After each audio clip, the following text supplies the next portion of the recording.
Hello EFD squad and welcome back to another riveting episode of Continental Club. Today I'm joined by the Yeti and the Ginge and we are discussing such gripping topics as Diego Simeone. Ooh. Where should he go next, lads? Ooh. Borussia Dortmund, how are they faring? And Qatar, is their influence negative on football? I think you should do too, man. We're going to go straight in with Simeone, Joseph. I'm coming to you first, so prepare your answer. Now, he's been at Atletico for 319 matches. He's averaging 2.1 points per game. Extremely impressive, given the state of them when he took over. Now, he signed a 5-year deal in 2015, but he obviously optioned the early exit, if you will. And it now runs out 2018, so the end of the forthcoming season. Where do you think he's going to end up next? Hit me with it. Or where would you like to see him end up? Where do I think he'll end up to start with? I think he will go to Bayern Munich. I think Bayern Munich are a really good fit for Diego Simeone. Weird shout, mate. I think Carlo Ancelotti, as great of a manager he is, he doesn't generally have the most prolific stints at teams. It's usually 3-4 years. I think 2-3 years at Bayern Munich, that'll be enough for Carlo. He'll win another Bundesliga. Whether or not he wins a Champions League will depend whether he stays for the extra season, I think. But look, this is a manager in Diego Simeone who is completely ready for a next level job. And upwards of Atletico, how many teams are there? Not that many. Real, Barca, Bayern. And I think Bayern Munich are the most viable of those candidates. And it's just a really nice fit, I think. The guy is fantastic defensively, and I think Bayern, defensive organisation-wise, this season and last season, slightly more suspect than under Pep. I feel like he thrives, though, with an underdog. The expectation at Bayern would be to win the league, to deliver silverware on the domestic front as well as the European front. So in that sense, do you think he would go there knowing that that level of expectation is a notch above where he's currently operating? I think he's ready for that now. I think he is ready for that next level. He's ready to be the main man at the main team. He's that good of a manager. He's not at that... I think he's at a different level to where Jurgen Klopp, for example, was when he left Borussia Dortmund, Diego Simeone. I think he's at a far higher level. Right now, although Klopp also took teams to the Champions League final, let's not forget, with Borussia Dortmund, I think that Diego Simeone just has that something about him that is ready for the big time, and Bayern Munich are the definition of the big time. But Bayern like an identity as well, don't they? And when they hired Pep, they wanted to build a dynasty, whereas Simeone's somewhat more of a pragmatist. So, okay, if you're Simeone, what do you come in, what changes do you make immediately at Bayern Munich, and how do you get that instant success that is required in Europe? Let's be honest, the Bayern hierarchy 100%. Want that European trophy. 100%. I think slightly the Pep thing, I don't think it's quite worked for him, I'll be completely honest. I think they really tried it, and Pep came in, really tried to change the philosophy and the ethos of the club. But look at last season under Carlo Ancelotti. Did I see the wing-backs pushed really high into midfield? I'm not so sure. Did I see that high ball retention in the midfield? Not so sure. It's a very different system to what Pep was operating with in his Bayern Munich teams, that's for sure. So I think, like you said, an identity. Diego Simeone definitely has one. 31 clean sheets in 52 games in 2015-16, the season before last. That's a very clear identity. The guy is a muscular defensive operator. You are not going to concede goals if you're Bayern Munich in that Bundesliga and you've got Diego Simeone at your helm. Like you said, it's different to Pep, but it's another identity, and maybe Bayern are going to keep trying until they find theirs. Especially if he brings Griezmann with him. Ooh.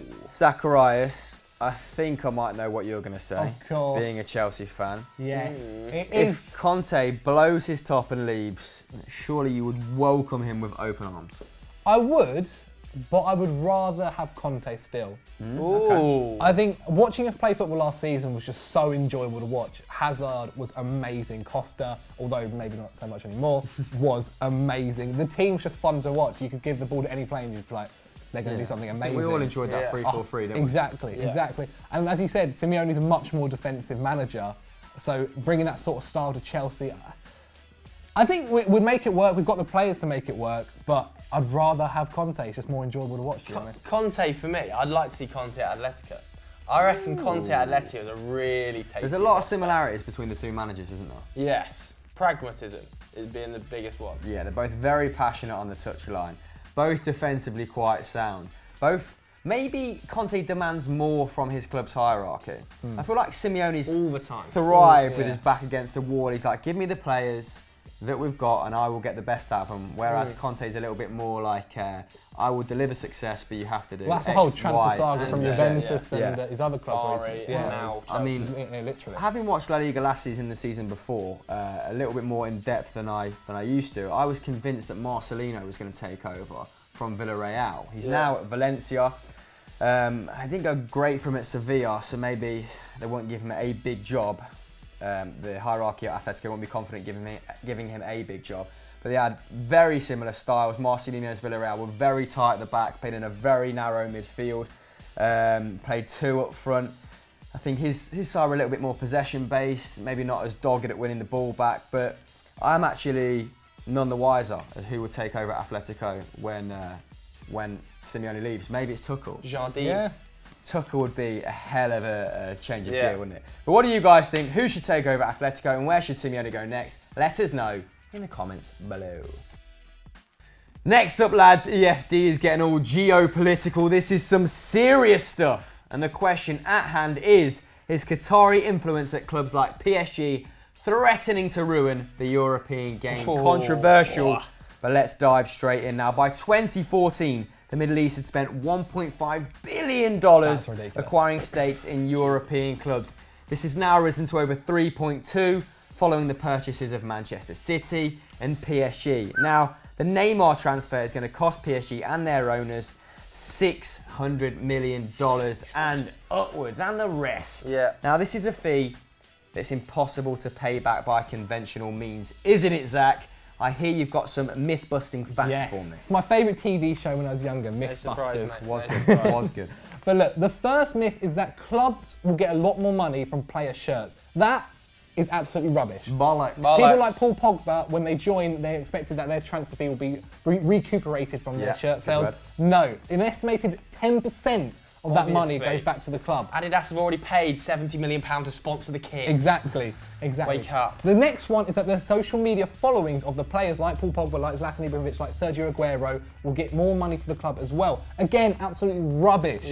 The club, the player themselves, they may get more money, like Sergio Aguero's Wick Steals, one of the weirdest ones we've ever seen, Pepsi, etc. And the club may benefit in other ways, but not through money or revenue. Through direct exposure. Indeed. Cool. And the last one is that the clubs will sell more tickets. Again, it's rubbish. The Parc des Princes holds 48,000 people, and on average last season, 45,000 people came. So let's say the Neymar transfer will get another 3,000 people to come. That's only $2 million more. In revenue. It's insane. Which isn't anything. Insane.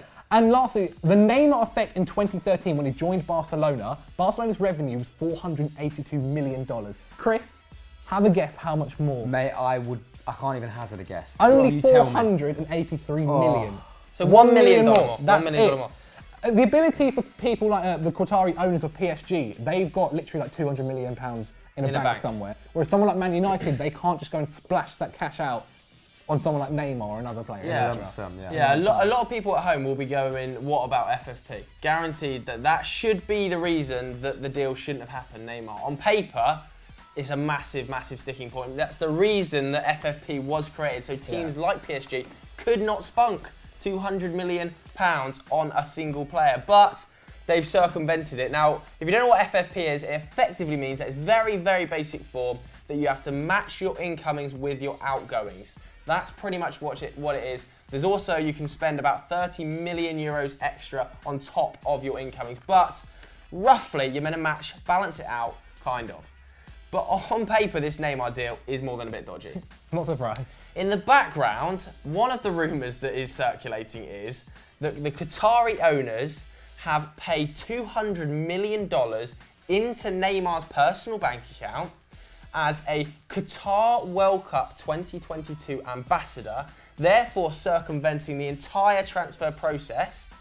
And in effect, he's bought his own buyout clause out and become a free agent. So therefore, moving to PSG has actually cost Paris Saint-Germain £0. That is theory number one. May or may not be true at this stage. Theory number two is that PSG have paid it in big instalments. So they've agreed to pay Barcelona 40 million per season for the next 5 seasons. But then what about the picture of the cheque for 222? Well, whether or not that's true, whether or not it's a real cheque remains to be seen.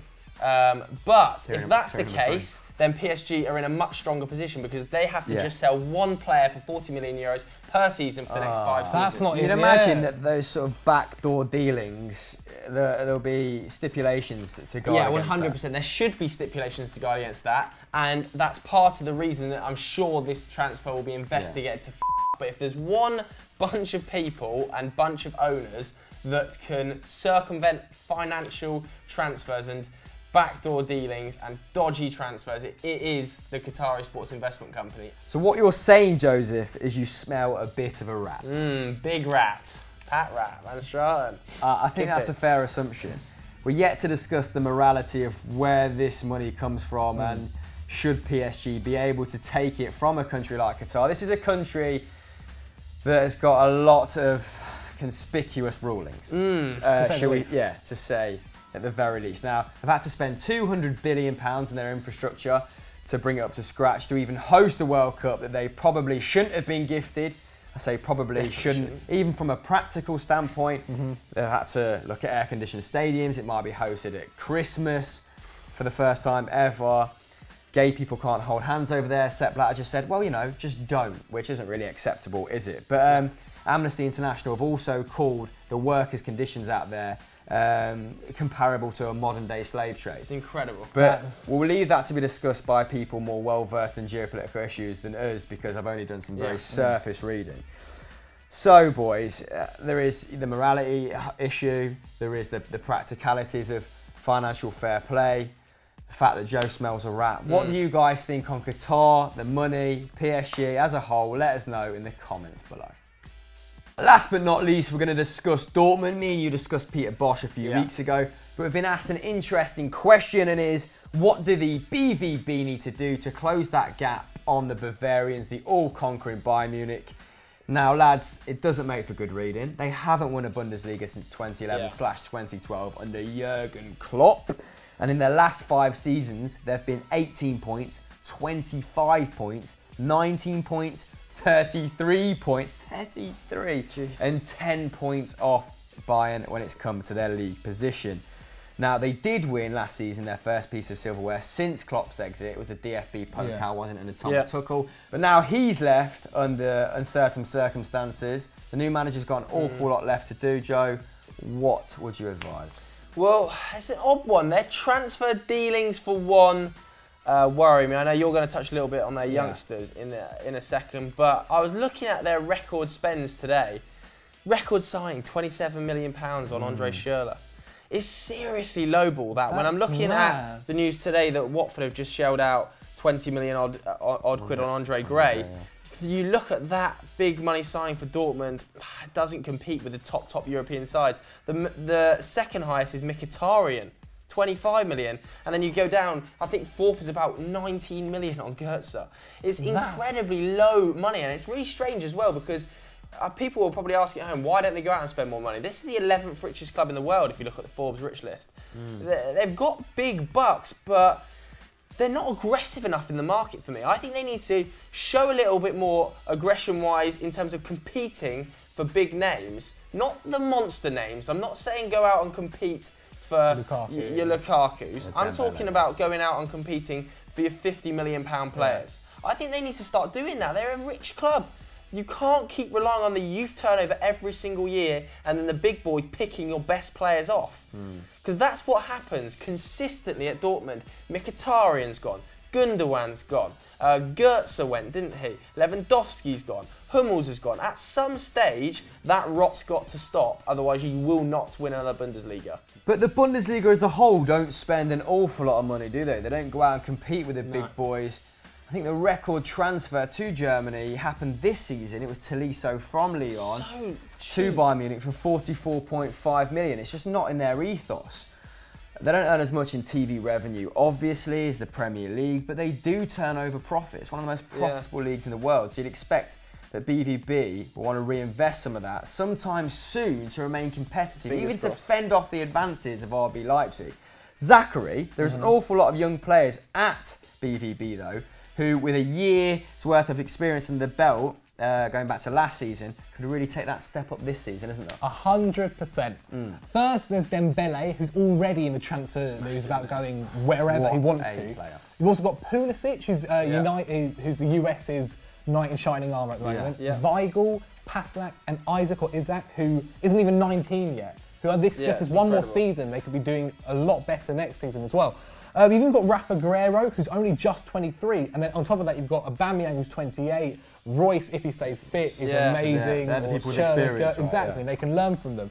Now, say Dortmund do take 150 million euros from Dembele, they can then go and reinvest that in other players, and maybe, as you said, spend the 50 million that they need to on another big name star. They're going to have to though, because they keep selling players and they keep reinvesting it in youth, and then they keep selling it. It's like now started to become a vicious circle where we sign the world's best youth, we sell the world's best youth, we sign the world's best youth, we sell the best. At some stage in that circle, you have to start winning trophies, otherwise it all falls flat. For the fans, anyway. I mean, that's on okay a if you're business point of view, it works. place club. Yeah. Right? Not if you trying to challenge that works for Southampton, who don't particularly have a history of winning trophies, but when Borussia Dortmund are winning Bundesligas under Jurgen Klopp, at some stage, somebody's got to sit down and go, lads, we need to change the formula because everybody is winning with our players 2 seasons later. Yeah, exactly. But guys, if Dortmund spent 150 million euros, who should they go out and buy? We want you to tell us. Let us know in the comments below.